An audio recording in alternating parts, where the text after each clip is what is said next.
Nosotros somos la principal causa, nosotros somos como si eso fuera algo bueno, ¿no? Pero definitivamente sí, mira, el cáncer de mama es el principal cáncer en la mujer a nivel mundial. Por eso es muy importante resaltar que la mejor prueba para prevención no es el Papa Nicolau. Es una herramienta buena, sigue siendo buena, pero no es. Y que no solamente se queda con el autoexamen. De hecho está demostrado, el autoexamen de mama no diagnostica ni el 25% del cáncer de mama, ¿no? El punto más importante, yo creo que en el tratamiento del cáncer, y a mí me costó entenderlo, es la prevención. Y por eso yo desde mi tribuna abogo principalmente por la prevención. Ya quiere ser la primera paciente para prevenir. Está invitada, ya vamos a hablar de eso también. No. ¿El cáncer solo se desarrolla en personas mayores? Es una pregunta muy buena, ¿no? Porque siempre se ha pensado que el cáncer es de los viejos, así dicen. Los teléfonos celulares pueden causar cáncer cerebral. El 5G. Ya más o menos se tiene como estadística que la mayoría de los diagnósticos se hacen después de un golpe. Y la gente dice, después del golpe me vino el tumor. No, ya tenías el tumor creciendo, no te habías dado cuenta y el golpe lo reveló. Voy a contar una anécdota muy personal. Mi hermano ha sido diagnosticado con cáncer de pulmón, está viviendo recorriendo ese camino. Y los pacientes tenían una expectativa de vida muy corta, entonces decían cáncer, muerte, y uno piensa todavía, cáncer es muerte. Y cáncer no es muerte. Si nosotros logramos que la población entienda este concepto, yo creo que nosotros podemos incidir en la reducción de la mortalidad por cáncer. Entonces, definitivamente la prevención es la clave. Bienvenidos a Bolívar Medic Podcast, el espacio donde hablamos de salud de una forma diferente. Cada semana entrevistamos a médicos especialistas e influencers, quienes comparten sus conocimientos y experiencias para brindarte información valiosa para ti y tu familia. Bienvenidos a Bolívar Medic Podcast, donde hablamos de salud de una forma diferente. Mi nombre es el doctor Oscar Bolívar, mi esposa la doctora Raúl Martínez. Ambos somos fundadores de Bolívar Medic. Hoy tenemos un invitado especial. Sí, hoy tenemos a nuestro colega, al doctor Escalante, oncólogo, mastólogo. Bienvenido, doctor. Bienvenido, doctor. Gracias. ¿Cómo se siente? ¿Tranquilo? Un poquito nervioso, me están intimidando. Como siempre le decimos a todos los invitados, esto es una conversación, relajado. Vamos a llevarle contenido de valor a toda nuestra comunidad, a todos nuestros seguidores, pacientes. Perfecto, me gusta la idea. Bueno, iniciamos. Queremos conocer al doctor Miguel Escalante, cirujano oncólogo. Queremos saber sus inicios, de dónde viene. Cuéntenos un poco sobre usted, doctor. Ok, bueno, yo soy cirujano oncólogo, egresado de la Universidad Central de Venezuela, en el Hospital Oncológico Padre Machado. Previamente a eso fui graduado de la Universidad de Carabobo como médico. En esa misma universidad, a través del Hospital Central de Maracay, hice cirugía general. Y luego de allí, pues, me apasionó la oncología y lo que podía significar ello. Y me fui a Caracas a realizar el posgrado de cirugía oncológica. Luego allí me especialicé en oncología digestiva. Tuve la fortuna en un tiempo muy bueno de la formación médica en Venezuela. Fui patrocinado por el Instituto Venezolano de los Seguros Sociales y tuve la fortuna de estar en los hospitales Curie de París en un observership bastante interesante sobre cirugía hepatopancreática. Y eso me sirvió para encargarme del servicio de cirugía biliar y pancreática en el Oncológico Padre Machado. Cabe resaltar y darme un poquito de crédito que fui el primero después de muchos años que entró al selecto grupo que hace ese tipo de cirugías. Y tengo una debilidad tremenda por la ginecología oncológica. Nunca me pude desligar de ello y digamos que me considero que no puedo desligar la ginecología oncológica del resto de la cirugía oncológica. Entonces, a lo que más me dedico es al cáncer de la mujer y sin desligar la parte de oncología digestiva. Doctor, ¿y esa experiencia en Francia, qué tal? ¿Cuánto tiempo fue? Cuéntanos un poco. Porque no es tan común. No. Y patrocinado 100% menos. Menos. Sí. Bueno, tuvimos la fortuna, fuimos 3. Somos, en mi promoción, los 3 fuimos premiados. Estuvimos un mes exacto en París, rotando por los 4 hospitales de Curie, de Marie Curie, en París. Y básicamente en los servicios de patología pancreática, patología biliar y patología hepática. Entonces fue una experiencia pues grandísima, ¿no? El intercambio fue muy bueno Se aprendieron muchas conductas, más bien a cómo ser menos agresivos en los cánceres de vías biliares, de páncreas. Porque esa es la tendencia a medida que pasan los años, ¿no? En menos agresividad, quizás más tratamiento. Bueno, la verdad es que cuando yo admiraba a los cirujanos oncólogos, escuchaba siempre, el límite es la camilla. Sí. ¿No? Entonces, mientras más agresivo era mejor cirujano. Mejor. También decían por ahí grandes incisiones, grandes cirujanos, ¿no? Sí, definitivamente eso ha venido cambiando. Cada vez más somos más conservadores, sí, sin perder la radicalidad, pero somos más conservadores. Ok. Doctor, ¿se graduó como cirujano oncólogo en qué año? 2012 para 13. 2000, sí, ok. Sí. ¿Y cuándo llegó a Perú? ¿Por qué se vino a Perú? ¿Por qué Perú? Bueno, fíjate, hay varias cosas, ¿no? Yo siempre digo, yo no me vine, me trajeron. Sí. No, bueno, lo primero es que yo frecuentaba mucho Perú desde Ok. antes. Mi esposa es peruana, aunque nos conocimos en Venezuela y nos casamos en Venezuela, hicimos nuestra vida en Venezuela. Pero ya veníamos de vacaciones muy frecuentemente. De hecho, prácticamente veníamos un año sí, un año no. Es diferente cuando vienes de paseo, a vivir. con dinero, y a cuando vienes a vivir, ¿no? Claro. Pero sí, bueno, básicamente esa fue una de las razones. Y digamos que otra, pues la facilidad que había también en ese momento en que vinimos la gran mayoría de los profesionales venezolanos a Perú, que digamos la recepción en cuanto a reconocimiento de posgrado y ese tipo de cosas no era tan complejo, ¿no? Sin embargo, yo te voy a aclarar que yo tardé más o menos como 10 meses para poder ser cirujano oncólogo acá reconocido. Me costó un poco, sí, me costó un poco. Sí. Y ya sabemos, y ese inicio luego que logra la colegiatura, que logra el RNE, ¿cómo encontró ese mundo de la oncología aquí? Mira, ha sido un camino arduo, ha sido un camino difícil. Yo creo que cada quien tiene su experiencia, su historia y sus triunfos y fracasos, y los fracasos siempre son buenos porque te enseñan por dónde no irte, ¿no? Pero mira, yo digamos que tengo 3 cosas que me marcaron y me marcaron bastante. De hecho, la primera fue aprender a dejar el estatus a un lado. Yo en Venezuela no me voy a vender como el mejor de los mejores, no, pero definitivamente sí tenía una buena posición, sobre todo en la oncología digestiva y en la ginecología oncológica, en Caracas, e inclusive, o digamos en Caracas primeramente, y luego yo me fui a vivir a Maracay, Aragua, y allí logré ser el cirujano de esas áreas específicas de los oncólogos más importantes del estado de Aragua. Y tenía referencias inclusive de Caracas para la oncología digestiva, sobre todo para ese tipo de selecto de patologías de lo que es el confluente biliopancreático. Claro. Entonces, de verdad que cuando vengo acá, no ser reconocido, no ser, digamos, ni siquiera presentado en ese, porque es un grupo bien selecto, ¿no? Bueno, se compara, que me imagino que en todas las especialidades hay, pero el grupo de hepatopancreático es bien selecto, y eso fue una de las cosas más duras para mí. Lo otro fue que cuando comencé definitivamente, que ya dije, bueno, ya tengo, ahora sí, pasaron 10 meses, tengo los papeles, ahora sí vamos a salir al ruedo. Y bueno, los trabajos que conseguía, la verdad, no eran muy buenos, no me llenaban mucho, y bueno, por ahí hay un camino largo que si no contaríamos solamente eso. Pero actualmente me ha servido mucho, tuve muchas experiencias buenas dentro de todo. Una pregunta que siempre realizamos a nuestro invitado: ¿cuándo escuchó por primera vez Bolívar Medic?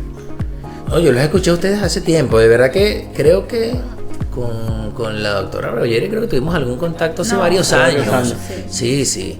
Todo por WhatsApp. Sí, por WhatsApp y por Instagram. Creo que alguna vez te contacté yo. Claro, lo que pasa es que fíjate, yo en algún momento cuando no encontré un trabajo que me llenara, yo recibí una muy buena oferta de Southern Cooper acá en Perú, que es una de las mineras top 3 del país, y me ofrecieron ser el asesor de lo que fuera prevención oncológica para sus hospitales, que están al sur del país.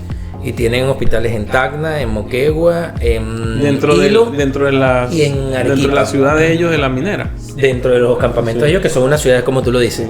Porque son una ciudad, prácticamente hay todo lo que tú te puedas imaginar, y es un campamento construido por los norteamericanos hace muchos años.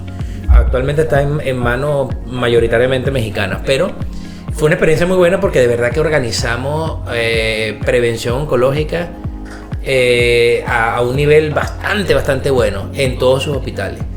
Y me servía a mí para... Yo conocí el sur de Perú, lo conozco muy, muy bien. No te puedo decir que lo conozco todo, pero conozco bastante. Y me mezclé mucho con la idiosincrasia. Tengo grandes amigos peruanos del sur, Bárbara. De verdad que hemos tenido muy, muy, muy, muy buenos amigos que los conservamos todavía, nos reunimos. Ellos vienen y siempre nos conocemos, ¿no?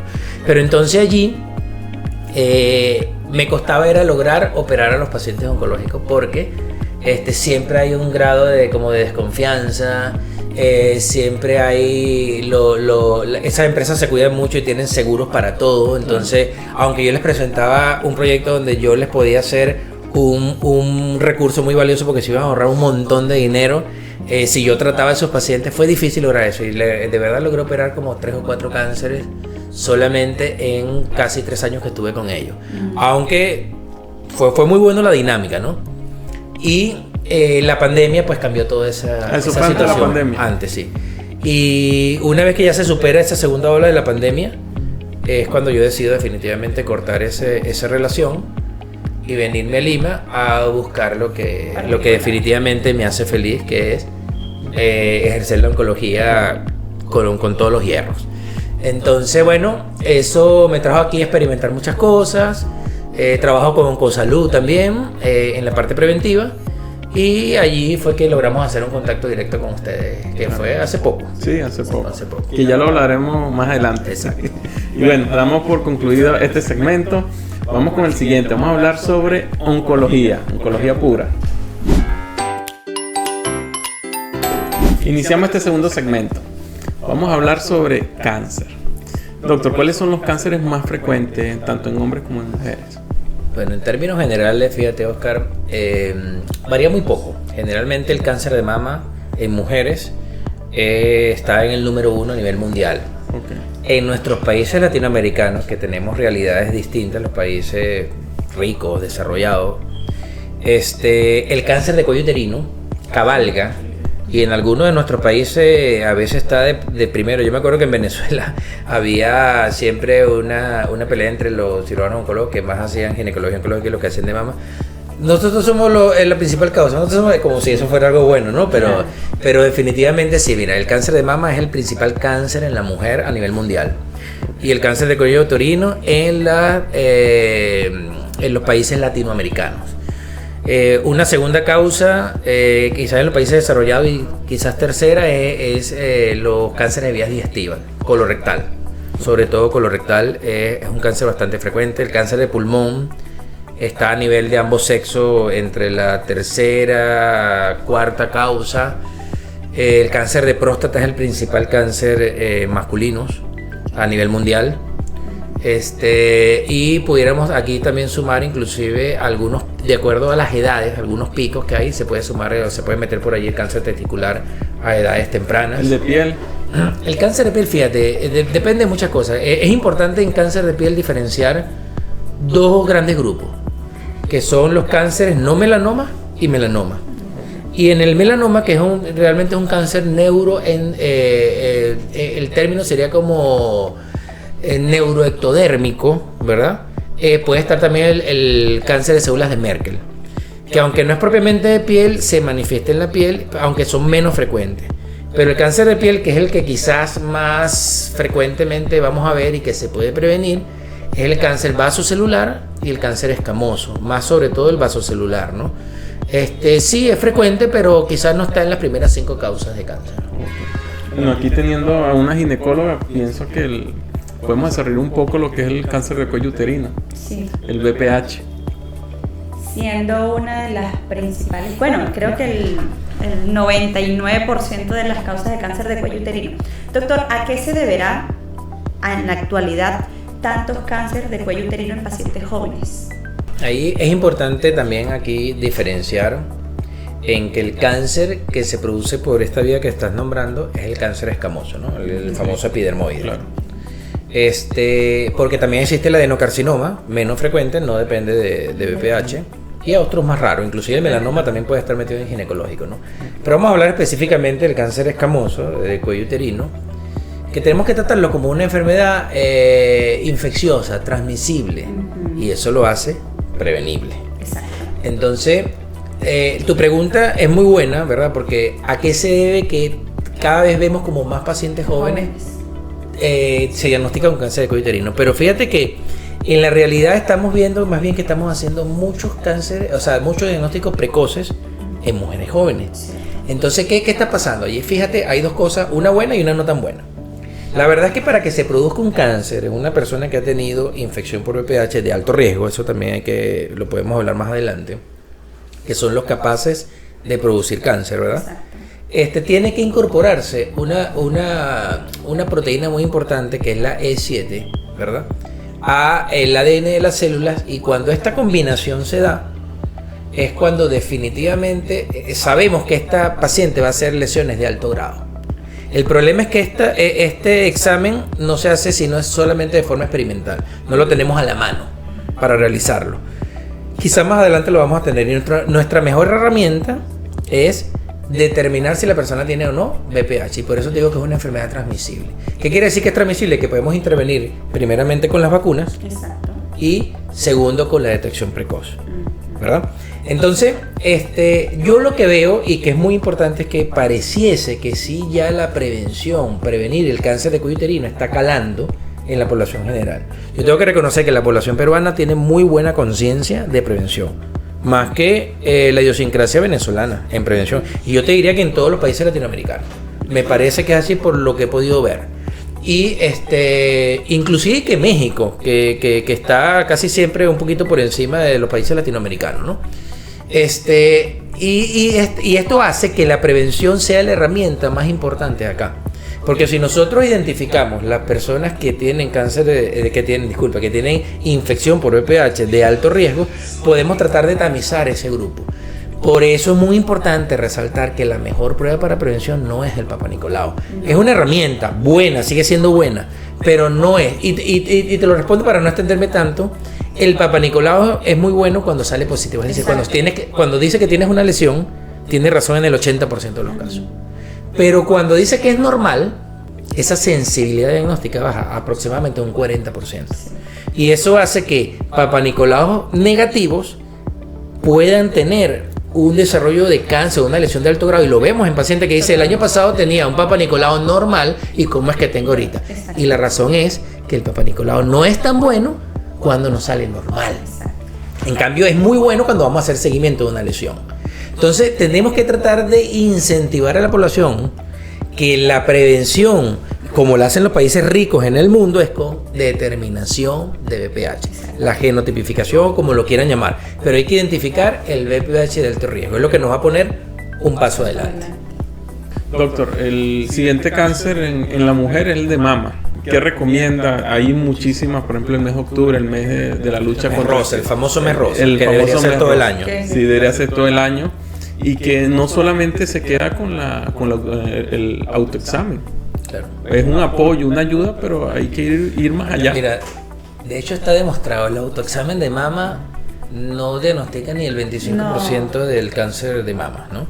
Entonces, pero sí es importante que se concienticen las pacientes en tocarse, para que ellas se den cuenta. Porque cuando hay algo anormal que ellas se sienten, es el momento de acudir, sí, por una razón específica.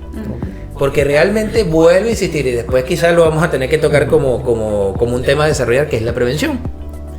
Definitivamente la prevención de cáncer de mama en la mujer sin antecedentes importantes familiares, que también vamos a hablar cuando los consideramos importantes, es la mamografía a partir de los 40 años.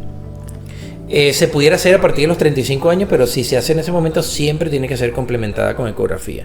La ecografía no es un método preventivo, porque ¿qué es lo que caracteriza un método preventivo? Y eso es otro punto importante que tenemos que aclarar, vamos a decirlo acá. Un método preventivo es aquel método sencillo, prueba sencilla, económica, que puede llegar a muchas personas y que va a detectar ciertas características, ciertos indicios que me van a hacer alertarme para un cáncer antes de que se produzca un tumor. Entonces, tiene que llegar a muchas personas, tiene que ser económico o de fácil alcance, y tiene que detectar los indicios sospechosos antes de que se produzca un tumor.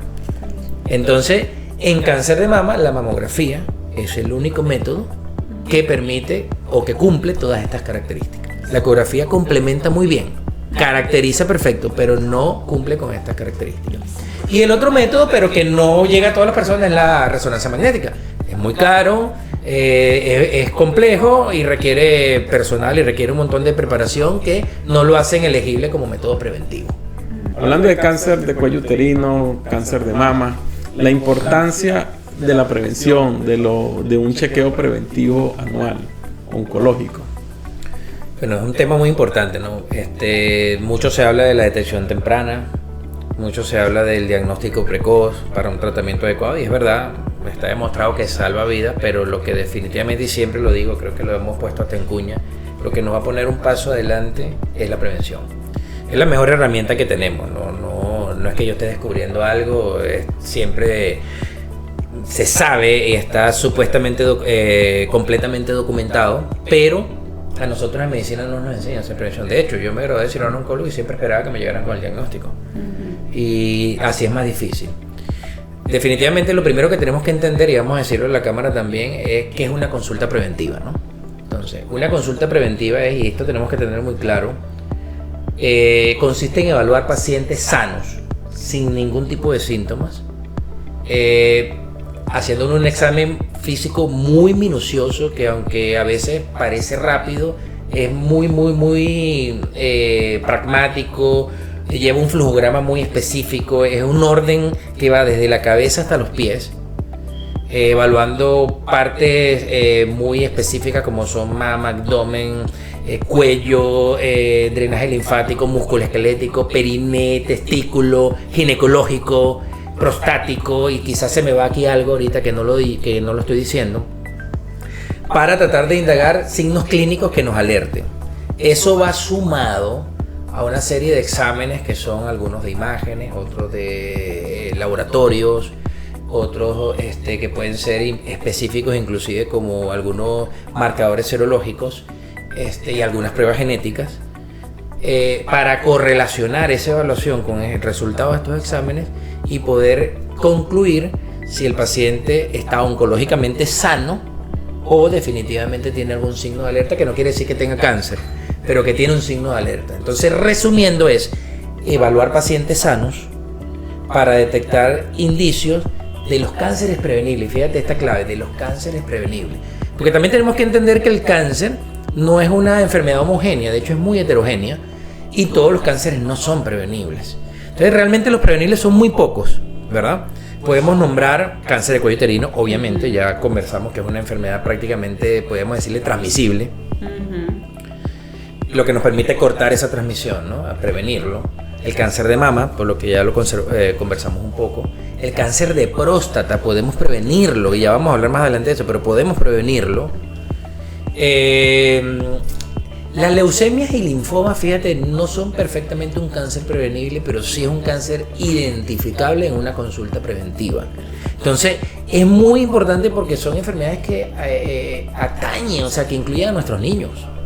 Entonces, obviamente también se puede dar en adultos porque se da, pero son muy sensibles en niños. Y qué difícil es el cáncer en niños, de hecho, ¿no? Entonces, y el cáncer colorectal es prevenible.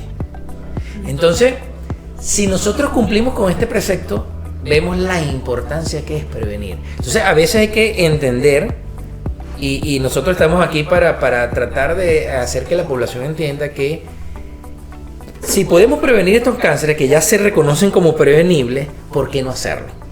Entonces, a veces invertir en una consulta preventiva porque estamos sanos nos parece un gasto, y realmente no es un gasto, es una inversión. Porque que a ti te digan que estás sano oncológicamente y que tienes un año, no es que en oncología no hay 100% de nada, pero que tienes un año donde muy probablemente no vas a tener ningún evento, a mí me parece súper valioso.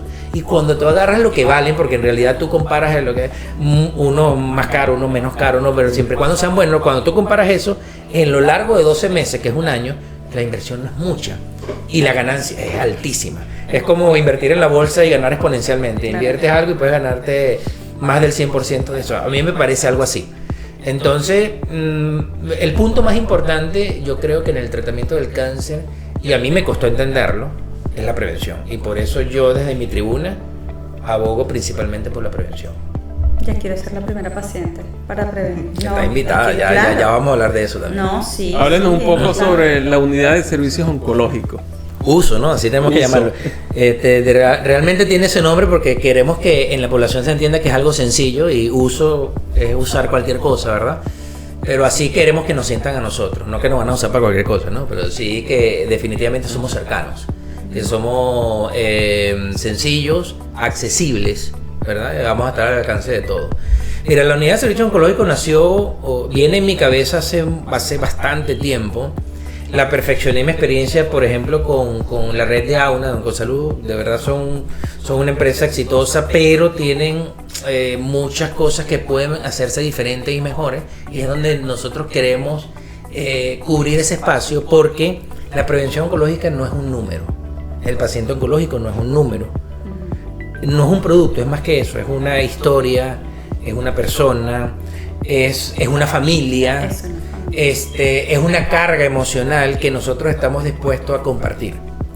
Y uso es ese refugio, ese sitio donde el paciente va a sentirse acompañado y va a poder recorrer un camino que puede ir desde la prevención, como ya lo venimos hablando, como en el diagnóstico. Cuando tengan sospechas de un cáncer, nosotros estamos capacitados y tenemos los servicios completos para ofrecer diagnósticos certeros y de calidad. Cuando ya tengan un diagnóstico y necesiten un tratamiento adecuado, y que tienen que saber que allí hay una reunión multidisciplinaria entre la parte, porque la oncología no es una sola. Exacto. Tiene muchas ramas y muchas matices. Entonces la oncología médica aporta sus conocimientos, la cirugía oncológica aporta sus conocimientos, y todos los demás que intervienen allí, como los ginecólogos, como los patólogos, el médico radiólogo. Tenemos un excelente médico radiólogo que está dedicada prácticamente a la oncología, aunque hace muchas cosas más, pero desde que yo la capturé y la conocí, la tengo muy metida en la rama oncológica. Entonces uso va a ser eso. Y aparte de eso también, si tú tienes un diagnóstico de cáncer y ya tienes tu médico de confianza, porque no tienes por qué cambiarlo si tienes un buen rapport, nosotros podemos ser una segunda opinión calificada. Entonces, uso es más que una consulta, es más que una unidad, es la unidad de servicio oncológico que siempre va a estar a tu alcance.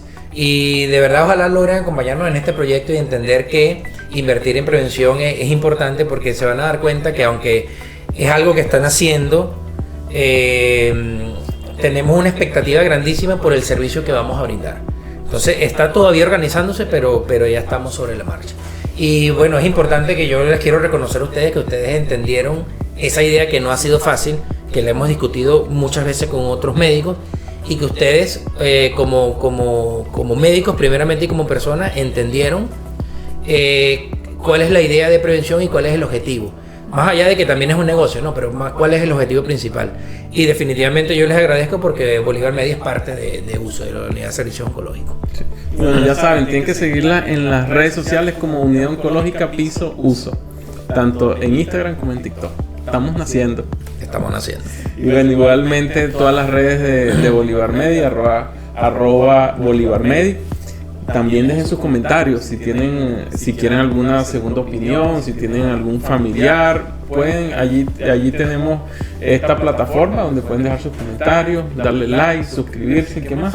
Y darle la campanita para que te recuerde. También esos pacientes que tienen familiares con cáncer y que les da miedo saber si lo pueden presentar, o la típica frasecita de que todos tenemos cáncer, porque eso lo escucho, todos tenemos cáncer, pero a algunos se les activa, a otros no. Si tienen alguna duda pueden preguntar, o vamos al doctor para aclarar esas dudas. Sí. Bueno, continuamos con el segundo segmento, vienen unas preguntas.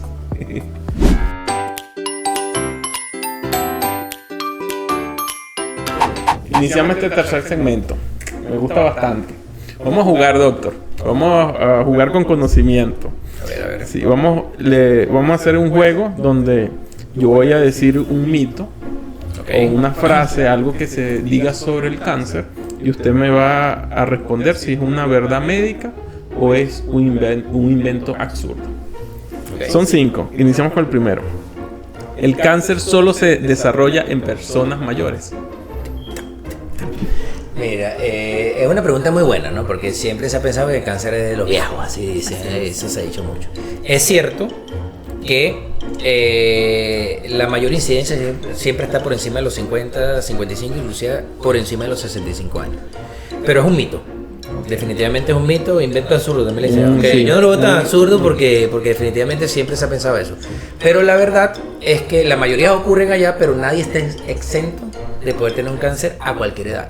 Ya hablamos que los niños pueden tener cáncer, los adolescentes pueden tener cáncer y obviamente los adultos. Pero lo que sí es cierto es que casi siempre el cáncer respeta el patrón de que hay tipos de cáncer que atacan más a ciertas edades y hay otros que atacan a otros. Lo que es muy raro es conseguir un cáncer que es más frecuente a edad mayor o a edad adulta en un niño. Y cuando eso está pasando, definitivamente hay un componente genético que está alterado y que está marcando esa pauta. Creo que es importante recordar que contamos en la unidad oncológica con planes preventivos por grupo etario. Sí, es que definitivamente nos hemos tomado la delicadeza de que vamos a adaptar prácticamente un plan a ti. Va a ser un plan personalizado. Vamos a adaptarlo a tu edad. Vamos a adaptarlo obviamente a tu sexo, ¿verdad? Pero aún así vamos a adaptarlo inclusive a tu perfil metabólico, a tu peso, a tu superficie corporal, a tu índice de masa corporal también. Y entonces eso va a hacer que definitivamente tengamos una gran información que nos va a permitir hacer mejor prevención. Y voy a tomarme un tiempito más para decirte esto, porque a veces uno dice, aquí en el Perú se ve mucho y ya nosotros también estamos mezclándonos tanto en las costumbres de acá, y entonces se ha hecho como siempre se describe que la norma es lo que más se repite y la norma termina haciéndose como lo normal. Entonces tener colesterol alto, triglicéridos altos, entonces eso es normal que lo tenga o no es tan malo, ¿no? Y entonces resulta que un triglicérido por encima de ciertos valores que son más peligrosos que otros, pero te pueden llevar sostenido en el tiempo a un hígado graso. Y el hígado graso sostenido en el tiempo, no te estoy diciendo que sea rápido, pero sostenido en el tiempo te puede llevar a una cirrosis hepática, que es un marcador súper incidente para cáncer hepático. Entonces sí está relacionado una cosa con la otra. Aparte que la obesidad y ciertos factores también que están en ese síndrome metabólico pueden activar vías celulares intrínsecas que pueden activar, o mejor dicho, hacer que los mecanismos de control celular fallen, y eso es la génesis del cáncer, ¿no? Sí. Ok, siguiente. Comer carne roja en exceso puede aumentar el riesgo de cáncer colorectal. Me van a matar los argentinos. Mira, eso es cierto. Es cierto, pero también tiene sus matices, ¿no? La carne roja de hecho, la carne roja es la mejor carne para nuestro sistema digestivo. Pero lo que sí es cierto es que en su digestión hay ciertas moléculas que se producen, vamos a englobarlas como las aminas, pero tienen un nombre más específico y disculpen, en este momento no lo recuerdo, pero que definitivamente hacen ciertos cambios en la superficie de la mucosa que sí pudieran llevarte a dañar la mucosa, que se produzcan pólipos, aunque no es la génesis principal del pólipo, pero que sí pudieran activar ciertos factores para que se pudiera producir un cáncer en un futuro. Pero no quiere decir que el que coma carne roja le va a dar cáncer de colon. Yo pienso porque que en la no cantidad, es así, ¿no? En la frecuencia. Y también intervienen muchos factores externos, aunque parezca que no solamente la carne roja, es de repente tener un consumo muy bajo de legumbres, alimentos verdes, de fibra, que hace que esos metabolitos que te dije actúen directamente sobre la mucosa, y ciertos factores protectores que fallan en las personas porque o llevan mucho sol o fuman. O sea, es un conglomerado de factores externos que confluyen allí. Porque tampoco quiero que se lleven la idea que el que come carne roja le da cáncer de colon. La que come carne roja no da cáncer de colon. Claro. Así es. Ok. Siguiente. Los teléfonos celulares pueden causar cáncer cerebral. El 5G.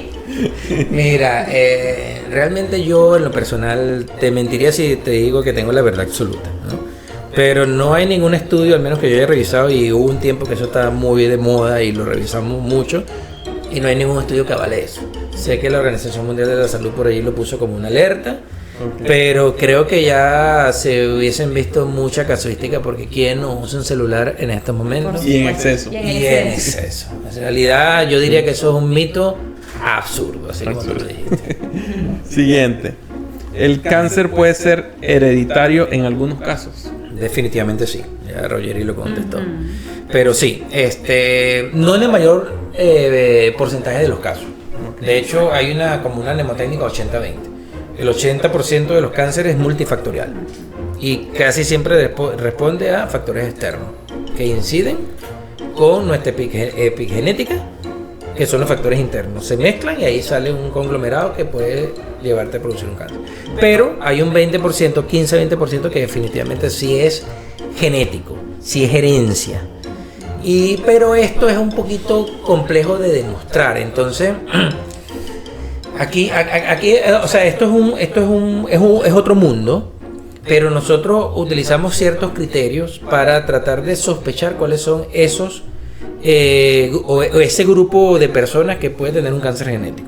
Ahí intervienen los criterios de Amsterdam, que es, por ejemplo, vamos a hablar en específico de mama. Si eres una mujer de menos de 50 años y tienes familiares en línea vertical, más de uno, que han tenido cáncer de mama antes de los 50 años, pues tú cumples con ciertos criterios aunado a una escala de Gale de riesgo relativo para ser considerada que puede ser una persona que tenga que pueda ser un cáncer heredofamiliar, ¿no?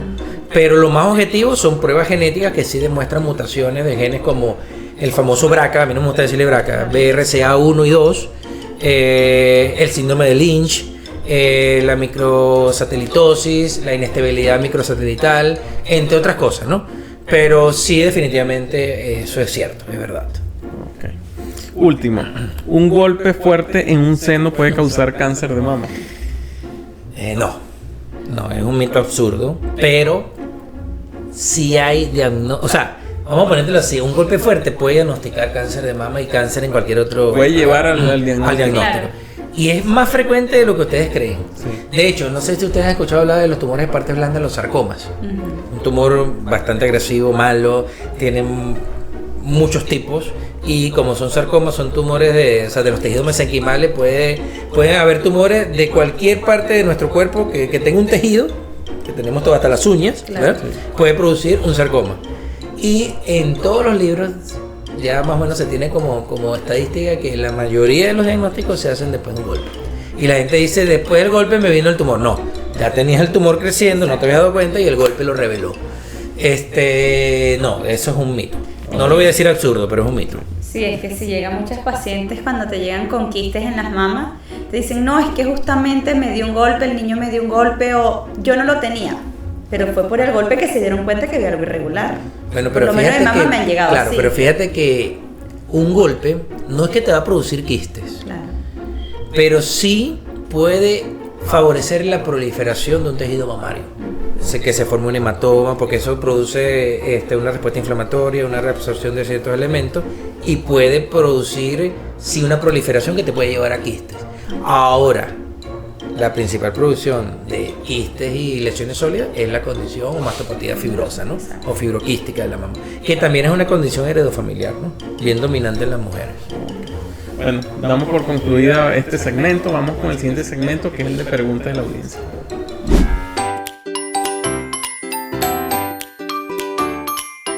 Iniciamos con el segmento de las preguntas. Recuerden que cada vez que tenemos un episodio de Bolívar Medic Podcast en nuestra cuenta de Instagram, dejamos una cajita de preguntas para que le hagan las preguntas al invitado. Iniciamos con la primera pregunta. Sí, vamos a hablar de las preguntas que más se repitieron. ¿Cuáles son los primeros signos de alerta de un cáncer? Bueno, es muy buena la pregunta, pero no es tan general, ¿no? Cada tipo de cáncer tiene signos de alerta. Como no hemos hablado tanto del cáncer colorectal, vamos a tomarlo como ejemplo a él, ¿no? Entonces, si una persona tiene cambios en el patrón evacuatorio, es decir, si siempre evacúa, por ejemplo, todos los días con un bolo fecal blando, normal, y de repente comienza a tener estreñimiento, comienza a tener heces acintadas o planas, o comienza a tener heces muy delgadas como un lapicito, son signos de alerta. Generalmente son inflamaciones, pero es un signo que puede ser un cáncer. Si tiene sangrado rectal, que casi siempre se debe a hemorroides, enfermedad hemorroidal, pero siempre nos vemos obligados a descartar la posibilidad de un cáncer. Lo que se llama la melena, que son las evacuaciones negras, color alquitrán, borra de café, es un signo muy sospechoso de cáncer. La pérdida de pesos en un tiempo corto, eso aplica casi para todos los cánceres, sin ningún tipo de régimen dietético, pues es un signo de alerta. Pero tenemos que estar muy muy conscientes, y vuelvo otra vez con prevención, de que no debemos esperar estos síntomas, porque generalmente cuando se manifiesta esto, o sea, cuando aparecen estos síntomas en cualquier tipo de cáncer, generalmente estamos hablando de tumores localmente avanzados. No es que no se puedan tratar, pero no es el mejor momento cuando aparecen estos síntomas. Para ponerte un ejemplo, si las heces se adelgazan o comienzan a ser asentadas, es porque hay algo que las está obstruyendo y ocupando ese lugar en el volumen de la luz del intestino, ¿no? Entonces, la idea es no llegar a eso, ¿no? Sino cuando son pólipos, cuando hay una displasia, ese tipo de cosas, ¿no? Pero básicamente esos son signos de alerta, ¿no? En el caso del cáncer colorectal. Y allí la ayuda diagnóstica con la colonoscopía, con Claro. la sangre oculta en ese. Sí, tenemos, o sea, la prevención de cáncer de colon y recto es muy específica, ¿verdad? Lo primero es entrar en el grupo de riesgo, ¿no? Se considera que el grupo de riesgo es a partir de los 50 años, porque es donde en la curva de Gauss es la mayor incidencia. Sin embargo, hay estudios que cada vez toman más fuerza. Primero eran anecdóticos y ahora son como estadísticas aisladas, donde han demostrado que aumenta el porcentaje de prevención de cáncer de colon y recto cuando tú te haces una colonoscopia a cualquier edad por encima de los 30 años. Y si esta es normal, puedes comenzar a los 50 años después, cada 5 años. Y te pongo un ejemplo, yo tengo 43 años, yo me hice una hace 3 años. Salió normal, la próxima me la voy a hacer a los 50. Pero ahí una colonoscopia antes de esa edad pudiera demostrar una enfermedad poliposa, ¿verdad? Pudiera demostrar que tenga pólipos, sin ser una enfermedad polipósica, tener pólipos, o detectar de repente algunas malformaciones que pudieran conllevar a eso. La enfermedad de Crohn, o sea, la enfermedad inflamatoria intestinal es un factor de riesgo, sobre todo la colitis ulcerativa, ¿verdad? Aunque la enfermedad de Crohn también, pero sobre todo la colitis ulcerativa. Entonces, la prevención sigue siendo la mejor herramienta. Y específicamente lo que me preguntaste, Oscar, la prevención de cáncer de colon y recto se hace con 2 pruebas. Una es indirecta, la sangre oculta en heces, el famoso examen Tevenon, que nos va a detectar inmunológicamente la presencia de sangre oculta, ¿no? Que es una sangre que no es evidente, que se va a detectar por ese medio. Esta es una prueba indirecta. Si esta sale positiva, tienes que ir a colonoscopia. Esta debe hacerse todos los años. Después de los 50 años, nosotros en uso la promovemos a partir de los 40 años. Y la colonoscopia, que es una prueba directa, ¿verdad? Se hace cada 5 años si es normal. Aún en los países desarrollados consideran que aún teniendo pólipos con displasia, cada 5 años es adecuada. Nosotros sugerimos que si este es el método que estamos utilizando, hacerla cuando hay pólipos, acortarle ese periodo a 3 años. Es verdad que un pólipo no se va a transformar en cáncer aún con displasia en un periodo corto, siempre van a pasar 5 años, 3 años, hasta 7 años. Pero básicamente esas son las 2 pruebas. Ninguna es mejor que otra, una tiene ventajas y desventajas y las otras también. Por ejemplo, la colonoscopia tiene una preparación terrible, y tiene que quedar bien. Con que quede una preparación subóptima, ya el diagnóstico, la capacidad diagnóstica de la endoscopia baja completamente. Entonces eso es una desventaja. La ventaja es que es directo y si tienes pólipo lo quitas de una vez, ¿verdad? Bueno, en los centros donde tiene esa particularidad, porque la mayoría de los centros acá solamente le hacen diagnóstica y después tienes que ir a un segundo estudio, que me parece atroz, pero para la resección. Y la ventaja del Tevenon no requiere una preparación ardua, sino una pequeña dieta de 3 días de no comer ciertos alimentos, que después lo hablaremos en su momento. Y la desventaja es que es un método indirecto y que si sale positivo tienes que hacerte la colonoscopia. Pero ambos son muy buenos como métodos preventivos. Ok, ¿cómo puede un familiar apoyar a un paciente con cáncer de manera efectiva? Esto es una respuesta, o sea, mejor dicho, es una pregunta que no tiene una respuesta específica. La familia es muy, muy importante. Y fíjate que hay muchas experiencias negativas donde parejas se terminan separando, esposos se terminan divorciando ante esto, porque casi siempre parece mentira, pero cuando hay un paciente con cáncer, quien más sufre es la pareja y la familia circundante.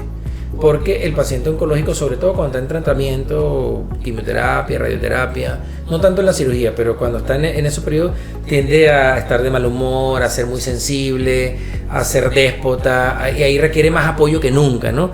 Quizás los familiares tienen que hacer ahí, tener, como decimos nosotros, un escudo o una piel de, no sé, de rinoceronte, para que esas cosas no te afecten. Y también cuando llaman para saber cómo está el paciente, ¿no? Y nunca preguntan cómo está esa persona. Yo te puedo contar una anécdota muy personal. Mi hermano, ha sido diagnosticado con cáncer de pulmón, está viviendo o recorriendo ese camino. Y yo lo vi, me di cuenta, no sé si se identificó después, pero muchas veces yo mismo llamaba, oye, ¿cómo está mi hermano? Y hablaba con la esposa y todo, y de repente nos dimos cuenta que la carga emocional tan fuerte que tenía la esposa, y era la principal protagonista, la que estaba con él en todo, la que buscaba la quimioterapia, la que lo acompañaba, la que inclusive aguantaba los desplantes. Mi mamá también lo hacía, pero imagínate la carga emocional de la esposa, ¿no? Entonces, yo pienso que el apoyo familiar es indispensable. El familiar, para que tenga ese apoyo efectivo, primero tiene que tratar al paciente. Yo creo que lo mejor es como una persona más y no como un paciente que está con una discapacidad, porque se tiende a hacer eso, a sobreproteger, y eso no es bueno. Te lo digo, mi hermano una vez me dijo a mí, yo no quiero que seas médico, sé mi hermano. Entonces imagínate lo duro que es eso. Entonces no sé si con esto respondo la pregunta, pero hay que estar al pie del cañón, hay que apoyar como ser humano, como persona, como familiar, y no tratar al paciente oncológico como que es un paciente que está muy delicado. No, siempre y cuando él pueda llevar su vida lo más normal, tiene que llevarla, trabajar, vivir, hacer todo, siguiendo las recomendaciones que le da su oncólogo, obviamente. ¿Cuáles son los principales factores de riesgo que las personas suelen ignorar ante un posible cáncer? Factores de riesgo, bueno, cáncer de cuello uterino. Ya hemos hablado que es una enfermedad transmisible, que podemos intervenir en muchas etapas para que no se dé nunca, y lamentablemente todavía hay mujeres que no van a control. Y por lo menos en cáncer de cuello uterino tienen, ustedes los ginecólogos tienen, yo creo que una bastante llegada, ¿no? Aunque la prevención oncológica va mucho más allá, pero ojalá que en la misma fuerza con que las pacientes que yo veo están yendo cada vez más a los ginecólogos, fueran también con el cirujano oncólogo. Ojo, sin dejar de hacer esa evaluación ginecológica, porque la oncólogo nunca va a ser muy ginecológica y va a estar muy basada en la ginecología oncológica. Y son muchas cosas que son sinérgicas. Pero yo pienso que lo que más se olvida es eso, de que somos vulnerables, de que todos somos propensos, cualquier persona, a tener un episodio de cáncer en algún momento, que de hecho estamos diseñados y codificados genéticamente para que nuestros factores protectores fallen en algún momento, y nuestro estilo de vida, nuestra forma de cómo vivimos la vida, nuestro nivel de estrés, cómo nos comportamos, cómo somos con el tabaco, con el licor, con toda esa cosa, nos van a llevar que eso falle antes o después. Entonces, ignorar factores, no te tengo esa respuesta. Lo que te voy a volver a meter es prevención. Si prevenimos, vamos a estar un paso adelante y vamos a conseguir las cosas pequeñitas que las vamos a tratar muy fácil, muy rápido y mucho más económicas que tratar un cáncer bien establecido.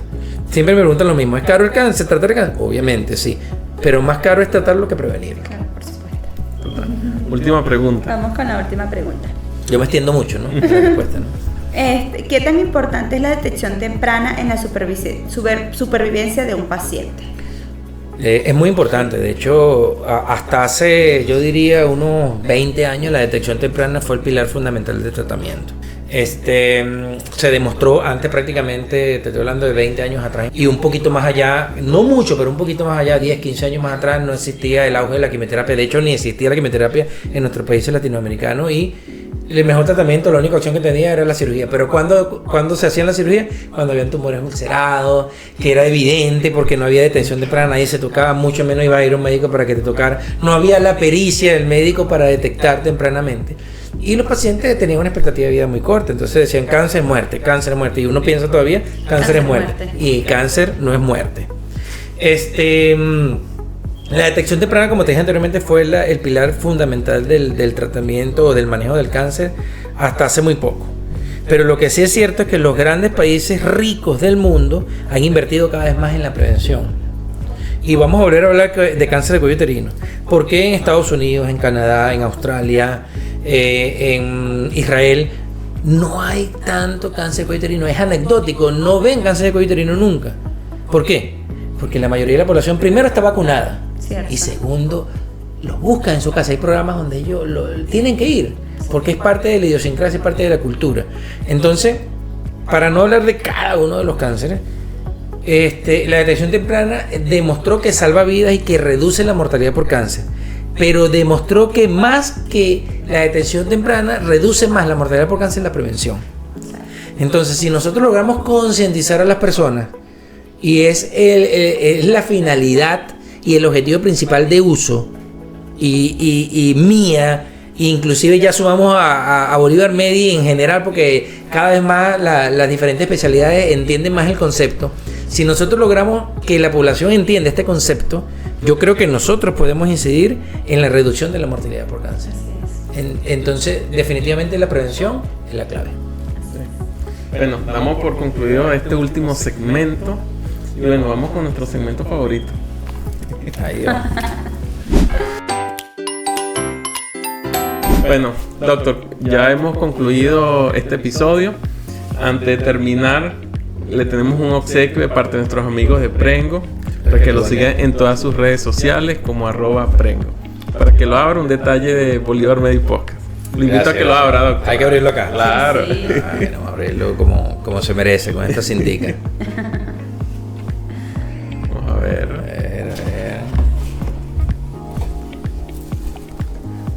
Mira, adivina dónde va. Te va a ir al Al revés. O sea, okay. ¿Se parece o no se parece? Muéstralo a la No, cámara. Vamos a ver. Aquí. Sí se parece. Así, claro así. que sí. Un mini Miguel.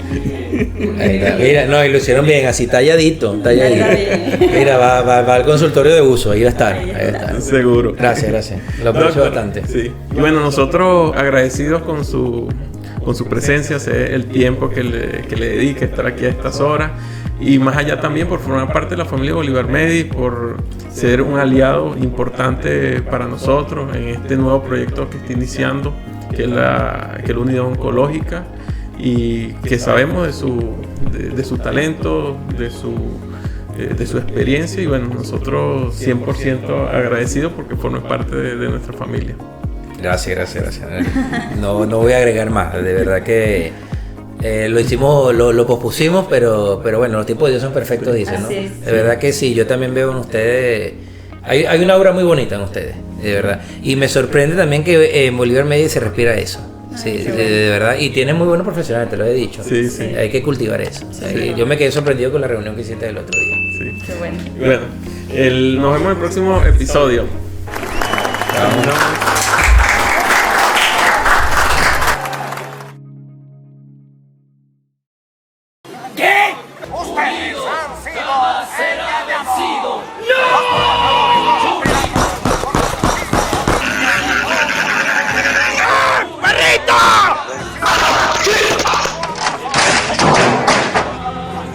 Viven en un country, andan en BMW para arriba.